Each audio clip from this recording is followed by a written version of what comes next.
That fancy coffee, $5.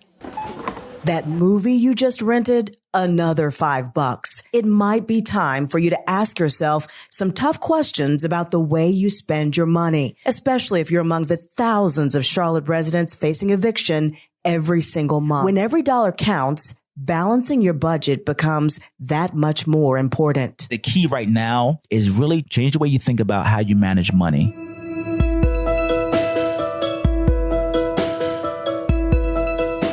I'm Erica Bryant, and this is the Tenants Toolkit, a 7-part mini-series created to help those who may find themselves facing eviction understand their rights and what they can do to stay in their home.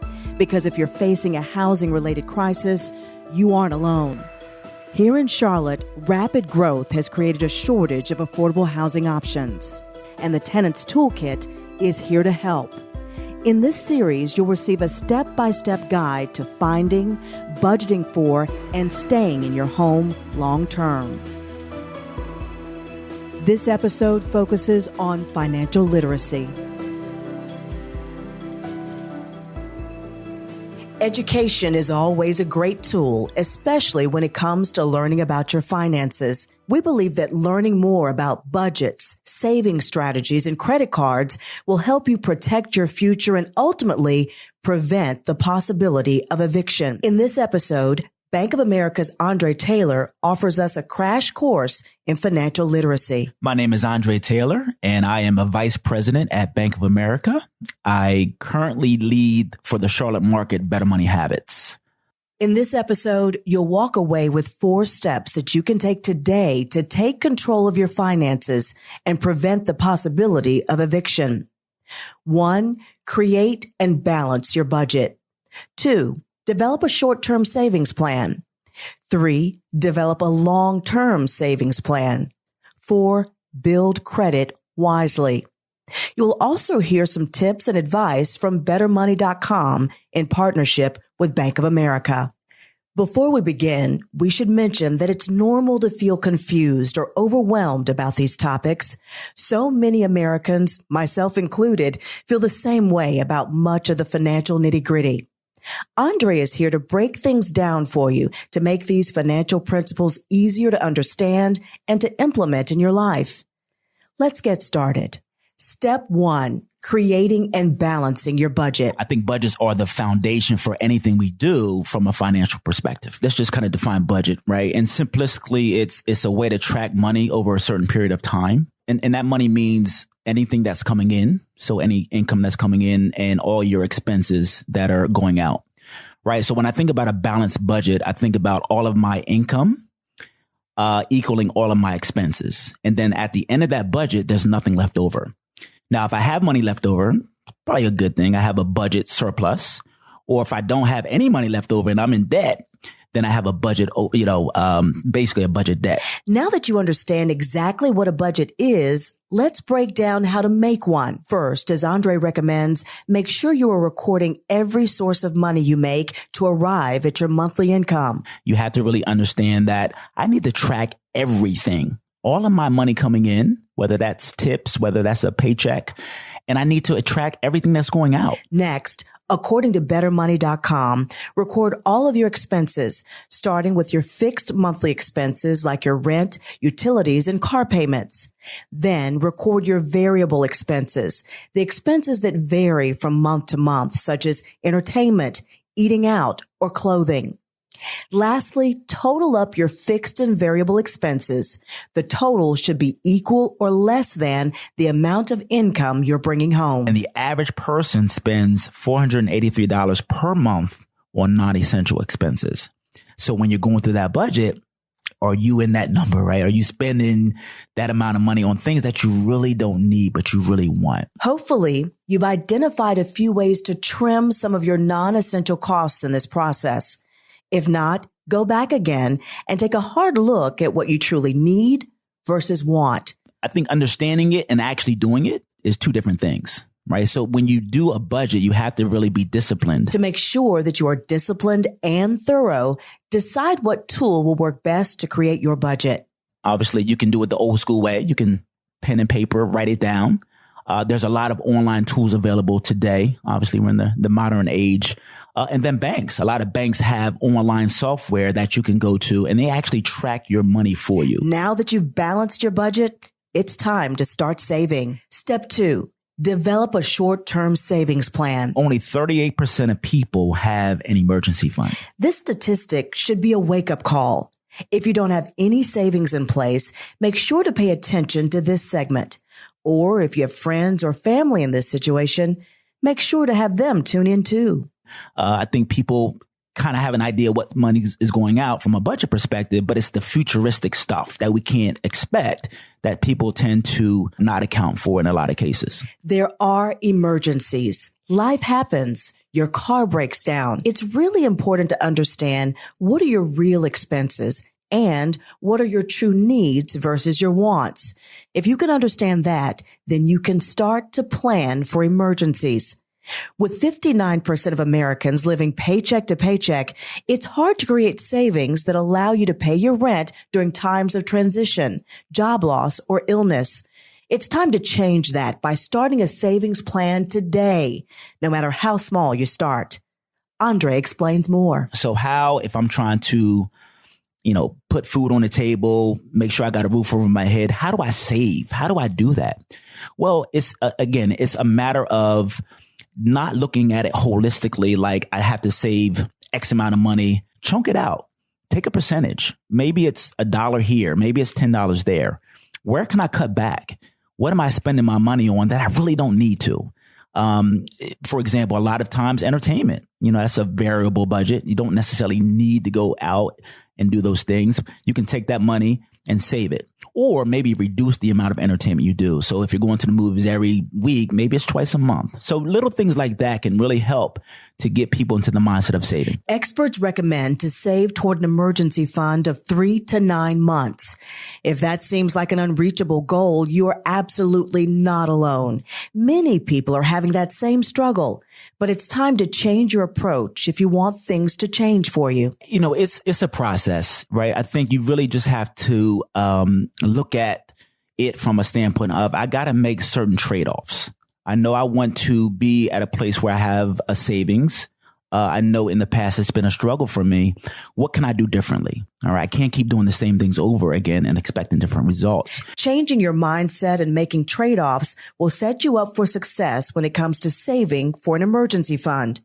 Andre recommends starting with 3 months savings and building from there. Let's start small with 3 months and figure out how much we can save each month towards that goal. First, Andre will explain how to determine the amount of money you need for your 3-month emergency fund. Then he will tell you how to save anything you can to work your way up to 3 months over time. Yeah. So what they recommend is roughly 3 to 9 months of emergency savings, and 3 months, of course, being on the low end. 9 months being on the optimum end. So, the way to do that is really understanding the needed expenses, right? Your fixed expenses, understanding what that is. For example, let's say your rent is $600 a month, or your mortgage is $600 a month. That's a need, right? We need shelter. Let's say your grocery bill is $200 a month, all right? We need to eat.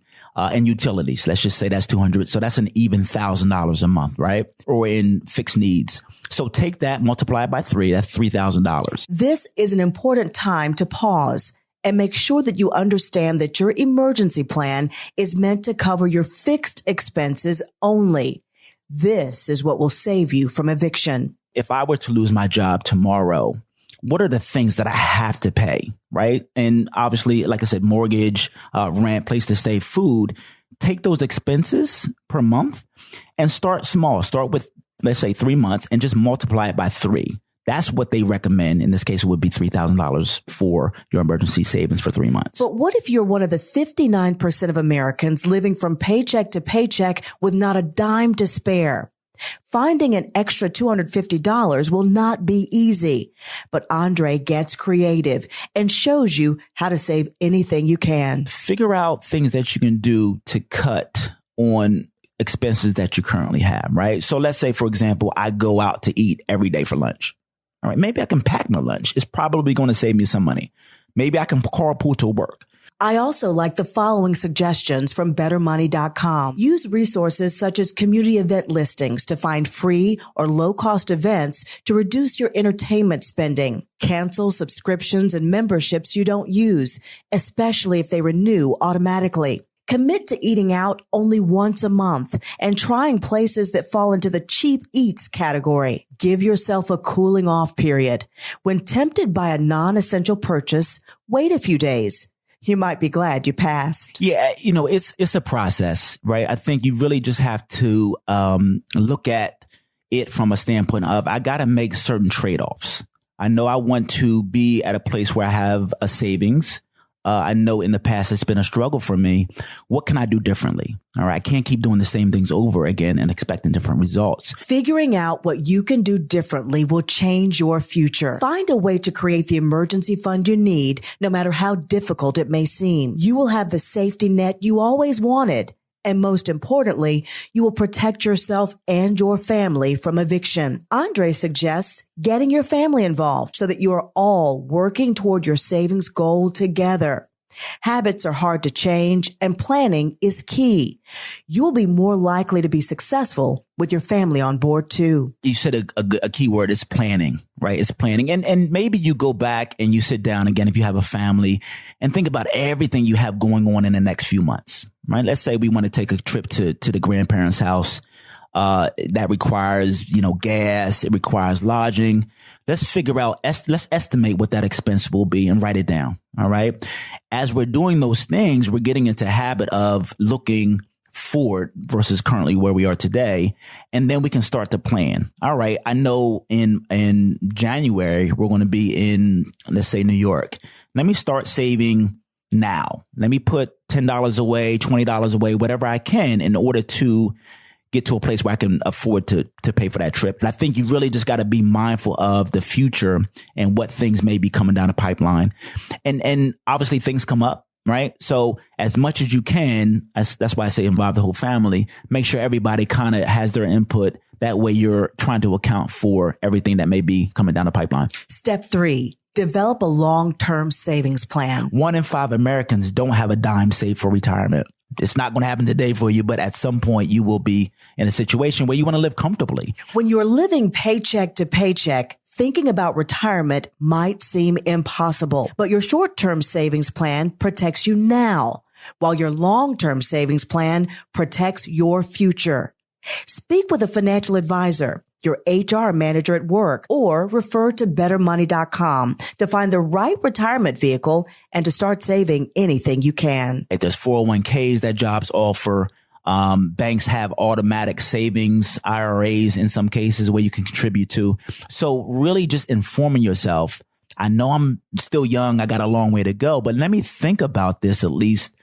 To put small amounts of money in away, or even large amounts of money. Even just a small amount will add up over time and make your life much more comfortable. Andre offers a little bit more advice on saving early for the listeners who are just joining the workforce based on his experience as a young professional. I remember coming out of college in my first job, and my manager saying, "Hey, here's what I recommend. Max out your 401k. Just put as much as you can in there. You won't miss it. You won't miss it because you're just starting out in your career and you can build off of what's left over." And really, stuck with me. And I did that and it made sense. Not only am I saving money, but I'm also getting a tax benefit. Right. So there's a lot of financial benefits that come along with saving for retirement early. If you know someone younger in your life, make sure to share this information or refer them to bettermoney.com. The only way to change the cycle is to educate the younger generations as much as we can. I think you got to really start like in middle school, telling folks about these things, telling kids about these things so that for the next generations or generations to come, they're a little bit more prepared and not, and those numbers go down a little bit. Step 4. How to build credit and use credit cards wisely. Credit cards can be extremely helpful, or they can get us into a bad situation. Andre guides us through the process of getting a credit card, building credit, and then continuing to use it wisely. First things first. How do you get a credit card if you've never had one? Andre explains the process and the requirements. But if you're just trying to start out and build credit, think about your banking relationship. All right.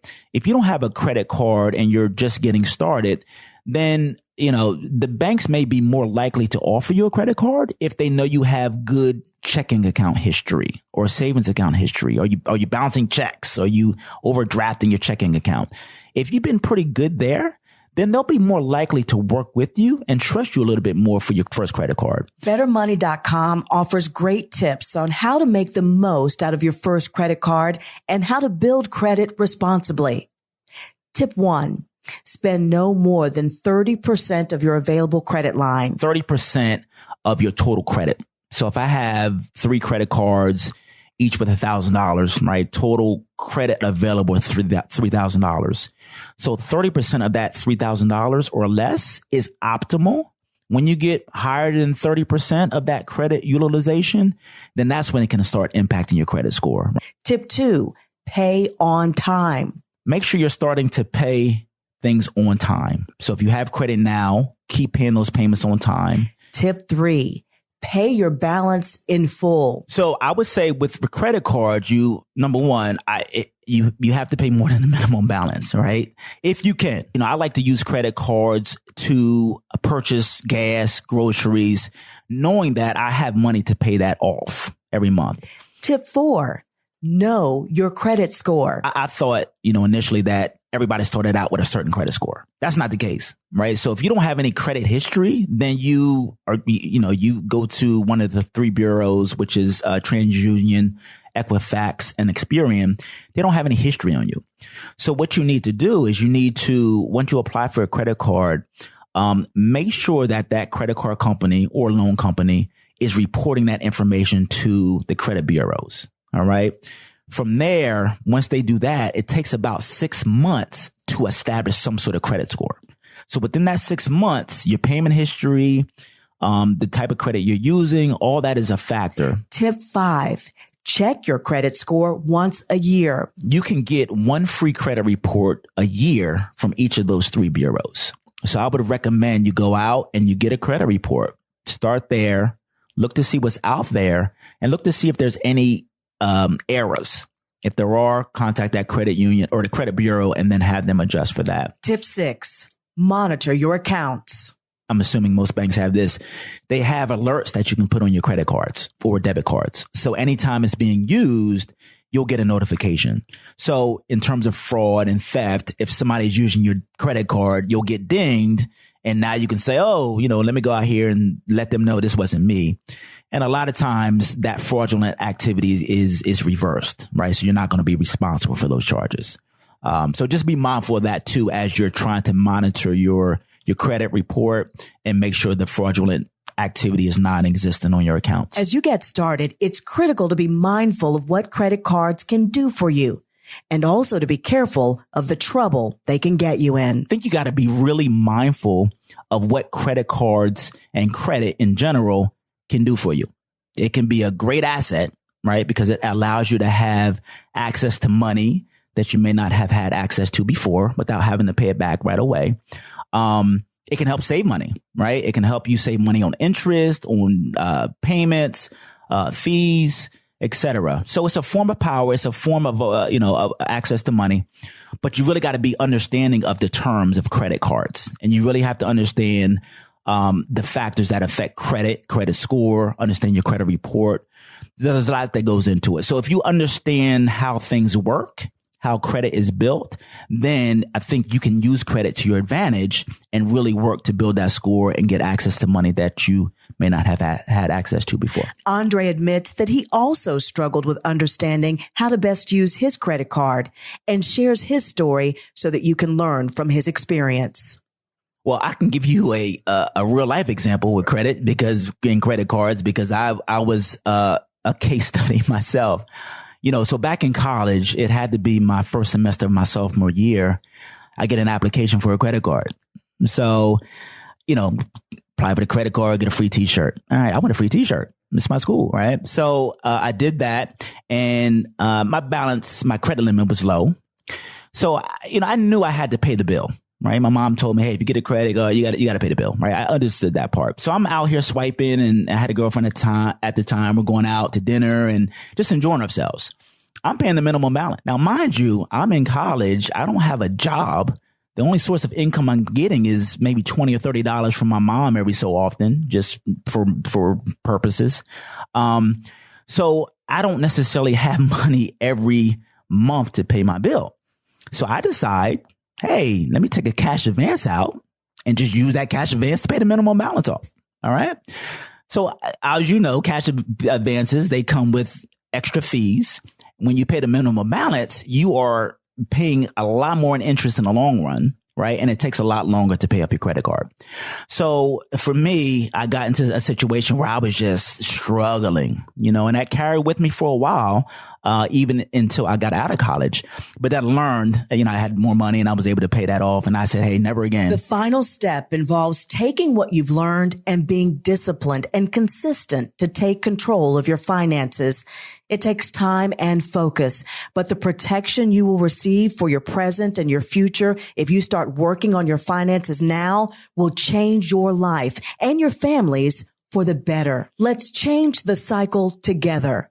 Remember, 59% of adults in America say they're living paycheck to paycheck. 38% of Americans have an emergency fund. 1/5 of Americans don't have any money saved for retirement. And the average American has more than $15,000 in credit card debt. So when you look at those statistics, hopefully they raise your eyebrows and hopefully they get you into a mindset where you don't want to be in the number. So how do I get out of that number?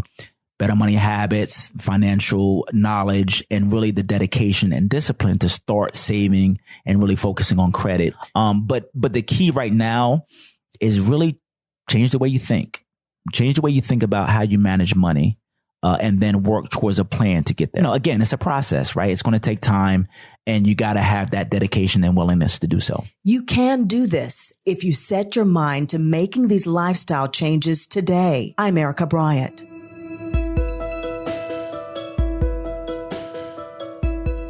Special thanks to Andre Taylor for lending his perspective and expertise. For links to the resources mentioned in this podcast, go to thetenantstoolkit.com. In the next chapter of the Tenants Toolkit, housing subsidies. If your name comes up and they send the information to you and you don't respond quickly enough, they'll move on to the next person. The Tenants Toolkit was made possible by the Charlotte Executive Leadership Council and Foundation for the Carolinas in collaboration with the Queen City Podcast Network and Balto Creative Media. From Foundation for the Carolinas, producers are Hillary Crittenden, Jennifer Morlew, and Katie Koff. From the Queen City Podcast Network and Balto Creative Media, this series was produced by Brian Baltashevitz, written by Pamela Escobar and Meredith Carter, engineered by Sarah Pollock, and edited by Kanata Edwards and Elizabeth Egan.